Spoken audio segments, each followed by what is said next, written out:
जो शिवलिंग है उनके प्रकार कितने हैं, ये प्रश्न किया। तो सूत जी कहते हैं 5 प्रकार के शिवलिंग हैं। कौन कौन से? स्वयंभू लिंगमं प्रथमं, बिंदुलिंगम द्वितीयकम, प्रतिष्ठम चरम चैव, गुरुलिंगम तु पंचमम। 5 प्रकार के हैं। कौन से? स्वयंभू लिंग, जो शिवलिंग स्वयं प्रकट हुए हैं अपने आप, वो है स्वयंभू शिवलिंग। जैसे अरुणाचल का जो जिसका वर्णन किया वो स्वयंभू शिवलिंग है। किंतु देवर्षियों ने, ऋषियों ने जिसकी पूजा की, आराधना की, वो कौन सा है? प्रतिष्ठित।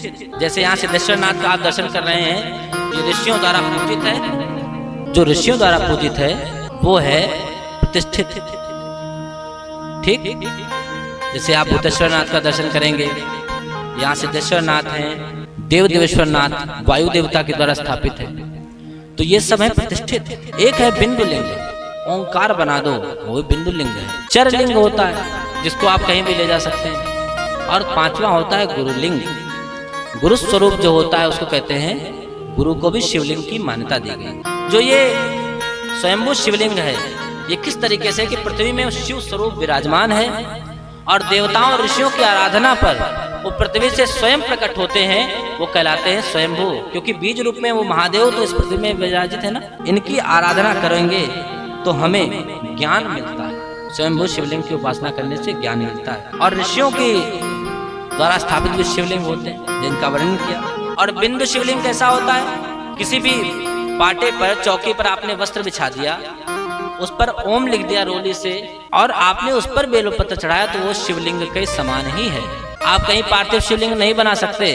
ओम पर आप बेलपत्र चढ़ा रहे तो भी वो आपका कैसा है? शिवलिंग के समान ही है। बहुत सारे लोग सोने चांदी के पत्र पर ओम का पर लिखवाते हैं ओम को और उसकी पूजा करते हैं, वो भी शिवलिंग के समान है। यदि घर पे आप शिवलिंग नहीं है किसी के, तो ऐसे भी आप जो ओम लिख करके जो है उस पर भी बेलपत्र अर्पित करेंगे तो शिवलिंग के समान है। और ऐश्वर्य की प्राप्ति हो। चरलिंग जो है के कई प्रकार हैं। एक तो है रसलिंग, यानी कि पारे से जो बना हुआ। ब्राह्मण अगर उनकी पूजा करें तो उनको सभी अभिष्ट फलों की प्राप्ति होती है, पारद के शिवलिंग की। जो बाण लिंग होता है, बाण लिंग किसे कहते हैं, किसी को पता है?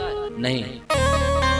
जो नर्मदा के जल में शिवलिंग मिलते हैं, नर्मदेश्वर जिन्हें कहा जाता है, उन्हें शिव महापुराण में बाण लिंग कहा गया। आई बात समझ में?